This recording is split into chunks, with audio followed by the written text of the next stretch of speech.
नमस्कार आणि आपण पाहत आहात राजहिरा न्यूज चॅनल। आजच्या ताज्या घडामोडी। ऑनलाईन धान्य वितरण व्यवस्था कोडमडली, तालुक्यातील संतप्त धान्य दुकानदार संघटनेनी मोर्चा काढून तहसीलदारांकडे पॉस मशीन केल्या जमा। उमरखेड येथील धान्य वितरण विभागाने मागील काही दिवसापासून शिधापत्रिका धारक सदस्यांचा KYC थांब्स घेऊन अनिवार्य केल्याने शासनाकडून या कामी पॉस मशीन देण्यात आली। दुकानदार यांच्या दिलेली मशीन सर्व्हर डाऊन असल्याने निष्कामी ठरत आहे। या सर्व प्रकारामुळे कोणाचेच थंब मशीनवर येत नसल्याने प्रत्येक गावातील नागरिक संतप्त होऊन रास्त भाव दुकानदार यांना हुज्जत घालू लागल्याने दुकानदार या मानसिक प्रकाराला वैतागले असल्याने शासनाने पर्यायी व्यवस्था करावी म्हणून 5 ऑगस्ट रोजी स्थानिक बाजार समिती प्रांगणातून तालुक्यातील पुरुष व महिला 139 रास्तभाव दुकानदार यांनी मोठा सहभाग घेऊन गळ्यात बंद पडलेल्या पॉस मशीन अडकवून तहसीलवर मोर्चा धडकला। यावेळी मोर्चाचे नेतृत्व करणारे तालुका रास्तभाव संघटनेचे अध्यक्ष रामराव गायकवाड, सचिव अली साहेब, उपाध्यक्ष अनिल देऊलवाड, कोषाध्यक्ष दुधेवार, अर्जुन जाधव, अविनाश जाधव, सूरज राठोड, बिट्टेवाड व तालुक्यातील सर्व रास्तभाव दुकानदार उपस्थित होते।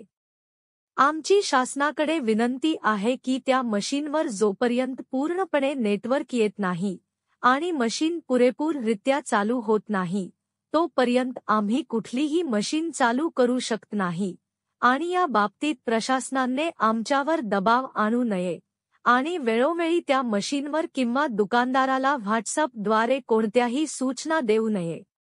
अशा प्रकारे बऱ्याच ठिकाणी यवतमाळ जिल्ह्यामध्ये मशीन जमा झाल्या आहेत।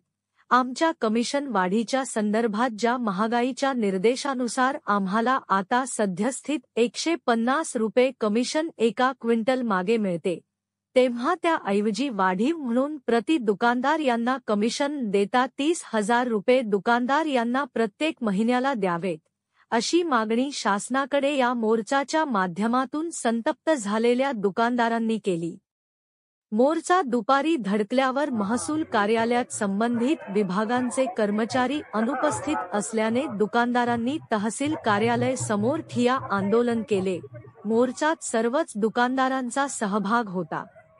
राजहिरा न्यूज साठी मुख्य संपादक दिलीप मुनेश्वर, उमरखेड। शासनानं आम्हाला ज्या मशीना दिल्या 4G म्हणून, त्या कंपनीनं टिग्रा कंपनी आणि दुसरी एक कंपनी आहे त्याचं नेटवर्क आहे, अशा मशीनला कोणत्याही प्रकारे नेट येत नाही। त्यामुळे राशन दुकानदार त्रस्त आहेत। परंतु राशन दुकानदार त्रस्त असून सुद्धा असा विषय आहे की कार्डधारकाला त्यामुळे धान्य देता येत नाही। जोपर्यंत कार्डधारकाचा मशीनवर अंगठा लागत नाही तोपर्यंत त्या मशीनमधून धान्य वितरित होत नाही आणि त्यामुळे कार्डधारक 10 वेळा येऊन दुकानावरून वापस जात आहेत आणि वापस गेल्यानंतर कार्डधारक दुकानदाराची बदनामी करत आहेत। त्यामुळे त्याला त्रासून आम्ही आमच्या मशीना आज तहसील प्रशासनाकडे जमा करीत आहोत। तत्वचत मशीन जमा केल्यानंतर आमचा संप सुद्धा चालू आहे राज्य स्तरावर। जोपर्यंत आमचा संप आम्हाला सांगणार नाही की मशीना चालू करा आणि लोकाला धान्य वाटप करा, आमचा सर्व शासनाकडे अशी विनंती आहे की त्या मशीनवर जोपर्यंत फुल नेटवर्क येत नाही आणि मशीना पुरेपूररित्या चालू होत नाहीत तोपर्यंत आम्ही कुठलीही मशीन चालू करू शकत नाही आणि याच्यावर प्रशासनानं आमच्यावर दबाव आणू नये आणि वेळोवेळी त्या मशीनवर किंवा दुकानदाराला